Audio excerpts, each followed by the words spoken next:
Hello दोस्तों, स्वागत है हमारे इस वीडियो में क्लास 10 मैथमेटिक्स ट्रिगोनोमेट्रिक का हम जो है वन शॉट रिवीजन करेंगे और इससे संबंधित क्वेश्चन को भी लगाएंगे। तो चलिए बिना देरी किए हुए वीडियो को शुरू करते हैं। सबसे पहले हम इसके महत्वपूर्ण कॉन्सेप्ट के बारे में जान लेते हैं। त्रिभुज की तीनों भुजाओं का ही माप करते हैं ट्रिगोनोमेट्रिक में। ओके, इतना माइंड बनाना चाहिए।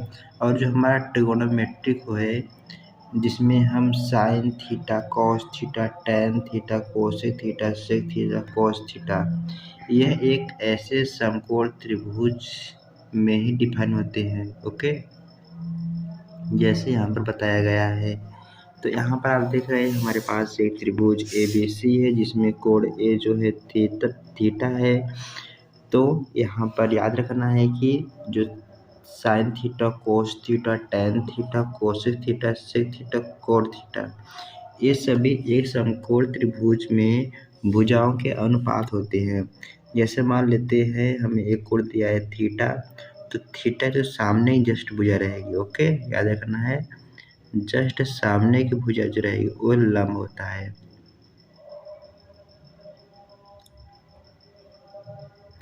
और सबसे बड़ी जो भुजा रहेगी वह भुजा कर्ण हो जाती है।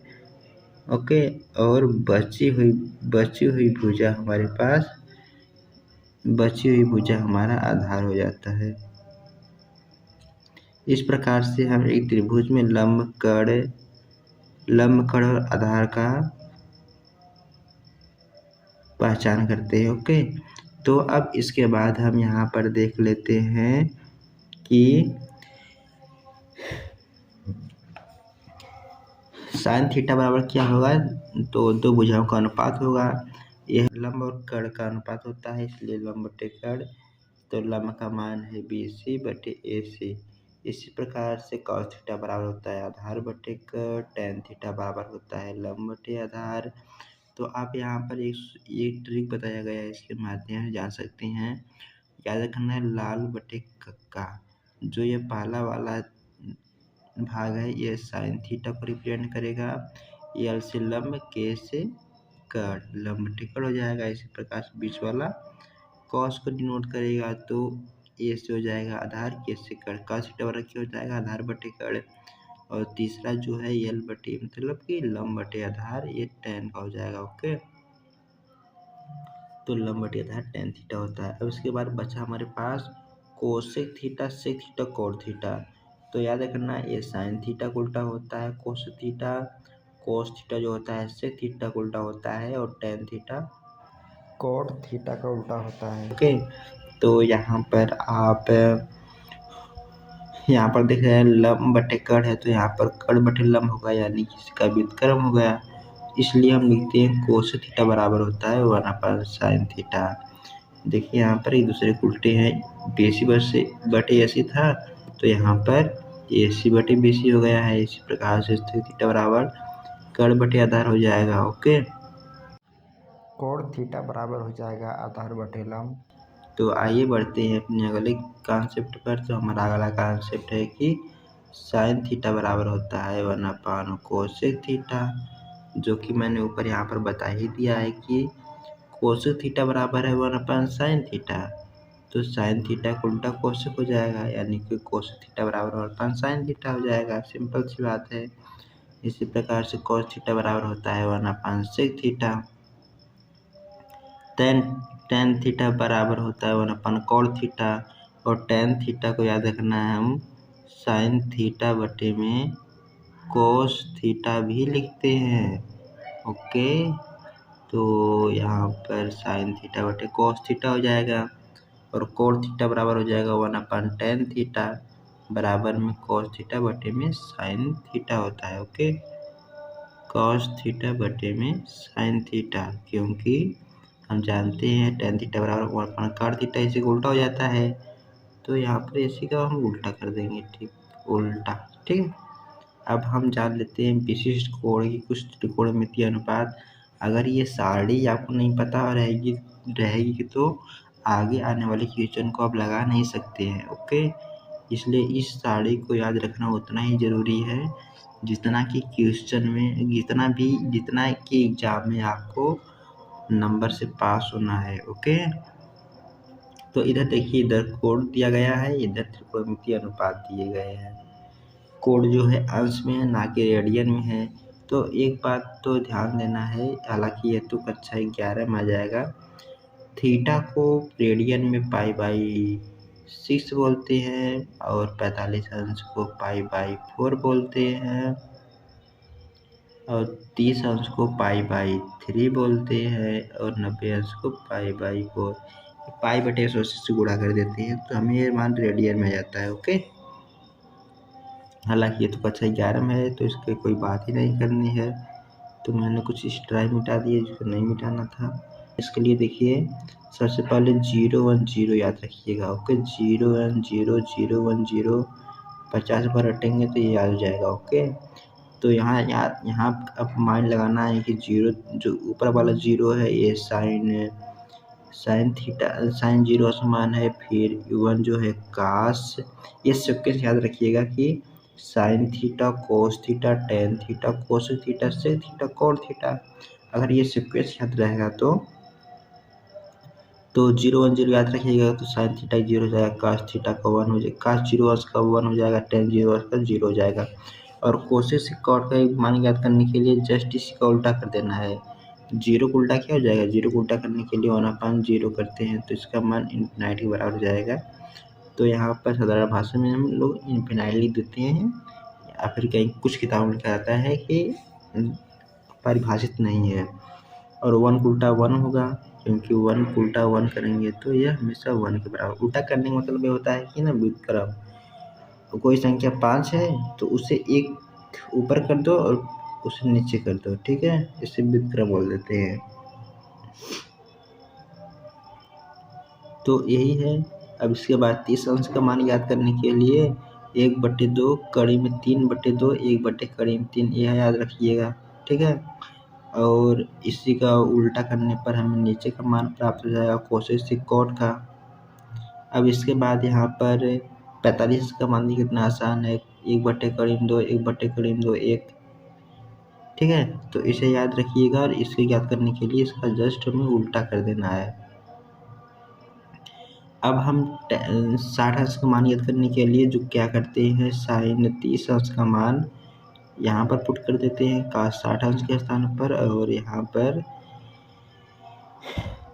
काश 30 अंश का मान के स्थान पर साइन 60 अंश पुट कर देते हैं। ओके, और इसका व्युत्क्रम कर देते हैं। तो थोड़ा माइंड में दौड़ छोड़ देंगे तो ये हमें याद हो जाएगा। मैं इसी प्रकार से याद किया हूँ। तो यह मान हो गया करीब 3/2 1/2 कड़ी में 3। तो और नीचे का मान याद करने के लिए आप जस्ट इसी का उल्टा कर देंगे तो इसका भी मान फाइंड हो जाएगा। तो यहाँ पर 90 अंश का मान याद करने के लिए 10 इन्फिनाइट याद रखिए। इस प्रकार से यहाँ पर 010 याद आपने किया था, उसी प्रकार से यहाँ पर 10 इन्फिनाइट याद कीजिए और इसी को उल्टा याद करने पर हमें कोसेक से कॉट का मान याद हो जाएगा। देखिए यहाँ पर साइन 90 अंश का मान 1 होता है, कॉस 90 अंश का मान 0 होता है और टेन 90 अंश का मान इन्फिनाइट होता है। बहुत लोग बताते हैं कि अपने फिंगर से कैसे मान ज्ञात करते हैं। तो देखिए सब बकवास है, इसमें आपको एग्जाम में फिंगर्स याद करेंगे तो टाइम आपका चला जाएगा। टाइम की एग्जाम में कीमत होती है, अन्यथा तो क्वेश्चन तो सभी लगा लेते हैं। ओके, तो पूरक तथा संपूरक कोणों के त्रिकोणमितीय अनुपात, पूरक तथा संपूरक कोणों के त्रिकोणमितीय अनुपात। सबसे पहले जानते हैं कि जानिए पूरक कोण क्या किसे कहते हैं। पूरक कोण वे कोण होते हैं, मतलब जिन दो कोणों को जोड़ करने पर 90 अंश के बराबर है। जैसे मान लेते हैं 40 प्लस में 50 जोड़ दिया तो यह 90 अंश के बराबर आ गया।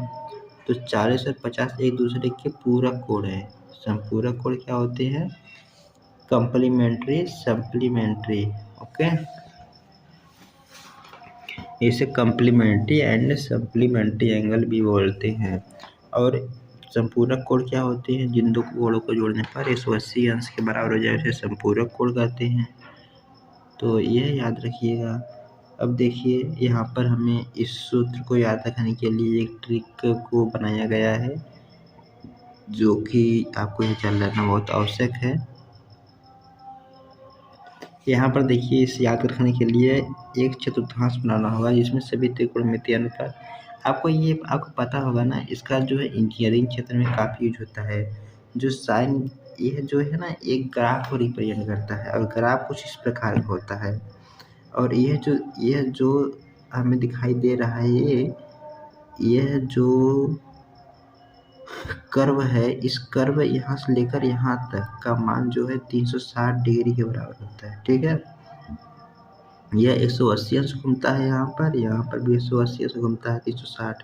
तो यही 360 अंश का मान बताया गया है कि किसमें साइन पॉजिटिव होगा, फिर किसमें निगेटिव हो जाएगा, फिर किसमें निगेटिव, फिर किसमें पॉजिटिव, बस यही है। तो इसे हम थोड़ा इस प्रकार समझेंगे तो आसानी होगा, तो समझने का ही सब कुछ है। तो यहाँ पर देखिए, एक सूत्र होता है ए एस टी सी। तो ए से आर मतलब सभी त्रिकोणमितीय अनुपात धनात्मक हो जाएंगे। और जो प्रथम चतुर्थांश होता है, इसमें थीटा होगा। थीटा जो है न्यून कोण है, एक्यूट एंगल, इसका मान 0 के बराबर या 0 से बड़ा परंतु 90 के बराबर, 90 से छोटा है। यहाँ थीटा और 90 माइनस थीटा होता है। ओके, द्वितीय चतुर्थांश में याद रखिएगा। ये जो 90 अंश का कोण बनता है ना यहाँ पर, और दूसरे में जो होता है ये 180 प्लस थीटा, यानी 90 में कुछ जोड़ दें दूसरे में पहुँच जाएंगे, और 180 में कुछ हटा देंगे तो कुछ कोण घटा देंगे, और कुछ कोण होता है एक्यूट एंगल होता है। ओके, न्यून कोण होता है। तो दूसरा चतुर्थांश होगा इसी प्रकार से। तीसरा है 180 प्लस थीटा और 270 माइनस थीटा, तो ये दूसरे चतुर्थांश में पहुँच जाएंगे। ओके, और यहाँ पर तीसरा में होता है 270 प्लस थीटा, 360 माइनस थीटा। अब यहाँ पर देखिए, जो है पहले में तो सभी जो है त्रिकोणमितीय अनुपात धनात्मक होंगे। ओके, पहले में सभी हो जाएंगे। दूसरे में जो है यस, यहाँ पर एसाल हो गया है, यस से साइन और साइन को उल्टा कोसेक, यही दो त्रिकोणमितीय अनुपात धनात्मक होंगे, बाकी सभी ऋणात्मक हो जाएंगे। तो कैसे होंगे, तो इसके बारे में आगे चर्चा करते हैं। और यहाँ पर तीसरा चतुर्थांश जो है, इसमें टी है ना, ए एस टी सी याद रखिएगा। और तीसरे चतुर्थांश में tan और tan उल्टा कोट, ये दोनों धनात्मक हो जाएंगे, बाकी सभी ऋणात्मक हो जाएंगे। ओके, यहाँ पर जो है बाकी सभी ऋणात्मक हो जाएंगे। और इसके बाद हमारा चौथा आ गया। चौथे में क्या है, यहाँ सी है ना आखिरी में, तो सी से कोस और कॉस उल्टा सी धनात्मक, बाकी सभी ऋणात्मक हो जाता है। और यहाँ पर चौथे चतुर्थांश में जो है माइनस थीटा भी आ जाता है। ओके, तो इससे भी ध्यान देना है। अब आइए हम अपने जो मेन मुद्दा है, जो मैं जिससे क्वेश्चन आते हैं उससे पढ़ लेते हैं। अभी तो इसके कॉन्सेप्ट के बारे में समझा, और एक बात को और आपको समझ लेना उतना ही आवश्यक है जितना कि मैंने इसे बताया। जब हम 90 में कुछ कोण को जोड़ते या घटाते हैं, ओके, या फिर 270 प्लस माइनस थीटा करते हैं 90 और 270 में, तो क्या होता है, साइन का कास हो जाता है, कोस का साइन हो जाता है, सेक का कोसेक हो जाता है, कोसेक का सेक हो जाता है, टेन का कॉट हो जाता है, कोट का टेन हो जाता है। और जब हम 180 में कुछ जोड़ते या घटाते हैं, या फिर 370 में कुछ जोड़ते घटाते हैं, तो कुछ भी चेंज नहीं होता है। साइन 180 प्लस थीटा बराबर साइन थीटा ही हो जाएगा। सिर्फ ये देखना है कि किस चतुर्थांश में है, उस प्रकार से हमें चिन्ह लगा देना है, पॉजिटिव या नेगेटिव का, बस इतना ही है। तो आइए यहाँ पर हम देख लेते हैं अपने कॉन्सेप्ट बारे में मैंने आपको बताया। तो देखिए यहाँ पर साइन 90 माइनस थीटा, अब देखिए कितना आसान हो गया। Sine 90 minus theta, 90 minus theta किस चतुर्थांश में बताइए, 90 माइनस थीटा तो प्रथम में है। देख लीजिए यहाँ पर, अगर 90 अंश है, थीटा एक एंगल है, मान लेते हैं 30 अंश है, तो 90 में से 30 घटा दिया तो बचा कितना बताइए, 60 अंश बचा। तो 60 अंश तो प्रथम में ही आ जाएगा, क्योंकि यह जो कोण होता है 90 डिग्री का होता है। तो यहाँ पर हमने बताया, यहाँ पर sine 90 plus minus theta, 270 plus minus theta में त्रिकोणमितीय अनुपात चेंज हो जाता है। तो यहाँ पर साइन का कास हो गया, तो क्या यहाँ पर कास में माइनस चिन्ह लगेगा? नहीं, क्योंकि प्रथम में सभी त्रिकोणमितीय अनुपात धनात्मक होते हैं, इसलिए नहीं लगेगा। दूसरा में क्या हो जाएगा, कॉस 90 माइनस थीटा बराबर साइन थीटा हो जाएगा। इधर कॉस है, ये 90 प्लस माइनस थीटा हो रहा है, तो यहाँ पर साइन थीटा आ जाएगा। इसी प्रकार से tan 90 माइनस थीटा बराबर tan theta, cosec 90 minus theta बराबर sec theta, sec 90 minus theta बराबर cos theta, cot 90 minus theta बराबर tan थीटा। ओके, तो इतना समझ में तो आ ही गया होगा, मैं ऐसा उम्मीद करता हूँ। और जान लेते हैं 90 प्लस थीटा यानी कि दूसरे चतुर्थांश की बात की जा रही है, इसलिए 180 माइनस थीटा के लिए त्रिकोणमितीय अनुपात। यहाँ पर प्रथम चतुर्थांश और द्वितीय चतुर्थांश के बारे में चर्चा की गई है। यहाँ पर तो इसका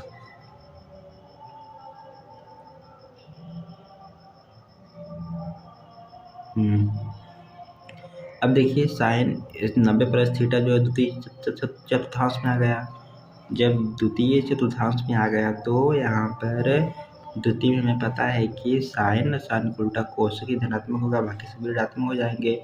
तो साइन और कोसेक जो होता है ना, इधर हम लेफ्ट हैंड में देखते हैं, ओके, ना कि राइट हैंड में। देखिए यहाँ पर बैक हो गया, तो हम यही पढ़ा रहे थे। तो यहाँ पर जो लेफ्ट हैंड में देखते हैं ना, किस में देखते हैं, लेफ्ट हैंड साइड में देखते हैं। इधर साइन है तो इधर कोस में हो जाएगा कोस थीटा, और कोस 90 माइनस थीटा क्या हो जाएगा, माइनस साइन थीटा। यहाँ पर माइनस क्यों है बताइए, क्योंकि द्वितीय चतुर्थांश में सिर्फ साइन और साइन उल्टा कोस से धनात्मक होता है, और यहाँ पर कोस आ गया, यहाँ पर कोस हो गया, इसलिए यहाँ पर माइनस चिन्ह आ गया है आगे। और tan 90 प्लस थीटा बराबर हो जाएगा माइनस को थीटा, और कोस 90 प्लस थीटा बराबर से थीटा। क्यों यहाँ पर प्लस चिन्ह आया माइनस नहीं आया बताइए, क्योंकि हम जानते हैं, फिर से बात को रिपीट कर दे रहे हैं कि द्वितीय चतुर्थांश में सिर्फ साइन और साइन उल्टा कोस ही धनात्मक होगा, और ये हम इधर वाला देखते हैं, ओके। और सेक 90 प्लस थीटा बराबर हो जाएगा माइनस कोस थीटा, और कोट 90 प्लस थीटा बराबर हो जाएगा माइनस tan थीटा, ओके। तो इस प्रकार से हमने जाना कि पूरक और संपूरक कोणों के त्रिकोणमितीय अनुपातों को हम किस प्रकार से एक दूसरे में परिवर्तित करते हैं। तो उम्मीद करता हूँ यहाँ तक आपको समझ में आया होगा। ये सभी बताए गए सूत्र को याद रखिए, नहीं तो आगे आने वाले क्वेश्चन में आपको प्रॉब्लम हो सकती है। तो आइए हम अगले कॉन्सेप्ट में बढ़ते हैं। तो हमारा अगला कॉन्सेप्ट है और आखिरी कॉन्सेप्ट है त्रिकोणमितीय सर्वसमीकाएं। ये तो उतना ही इम्पॉर्टेंट है जितना इम्पॉर्टेंट बाकी सभी मैंने बताया। तो आइए इसे भी समझ लेते हैं। तो हमें पहला दिया है सर्वसमीकरण sine square theta plus cos square theta बराबर 1, ओके। तो याद रखिएगा कि sine square theta plus cos square theta बराबर 1 होता है। 1 प्लस tan स्क्वायर थीटा बराबर sec square theta, 1 plus cot square theta बराबर कोसेक स्क्वायर थीटा होता है, ओके। तो इसे पढ़ लीजिएगा। अन्य सूत्र के बारे में हम देख लेते हैं। 2 साइन 2a बराबर होता है 2 sign a into cos A, और कॉस 2a बराबर होता है 2 cos square a minus 1, okay. 2 cos square a minus 1 बटे में 1 माइनस साइन स्क्वायर a। ये जो है cos 2 के सूत्र है, कहीं कहीं यूज जाता है तो इसे याद रखिएगा। और tan 2 का सूत्र बहुत काफ़ी इम्पॉर्टेंट है, इसे भी याद रखिएगा कि tan 2a बराबर होता है 1 माइनस सॉरी 2 tan a बटे में 1 माइनस tan स्क्वायर a। और एक सूत्र और होता है, इसे भी याद रखिएगा, वो होता है साइन 2a बराबर होता है 2 tan a बटे में 1 plus tan square a, okay. और हमारे पास होता है cos 2a, tan के पदों में याद रखिएगा cos 2a बराबर होता है 1 माइनस tan स्क्वायर a बटे में 1 प्लस tan स्क्वायर है। और हम ये जानते थे कि जो है tan होता है साइन थीटा कॉस थीटा का, tan 2a बराबर है साइन थीटा बटे कॉस थीटा, डिवाइड करने पर ये कट जाएगा नीचे वाला, तो यही 2 tan है बटे में 1 माइनस tan स्क्वायर है बराबर tan 2a आता है। ओके, तो इसकी कैसा है मैंने इसके बारे में भी बता दिया, और इसे डिवाइड करेंगे तो यह tan a के बराबर आ जाएगा जो यहाँ पर है। तो दोस्तों मैंने इस वीडियो में त्रिकोणमिति से संबंधित कुछ इम्पॉर्टेंट सूत्र के बारे में डिस्कस किया। बाय बाय, तब तक के लिए अपना और अपनों का ख्याल रखना।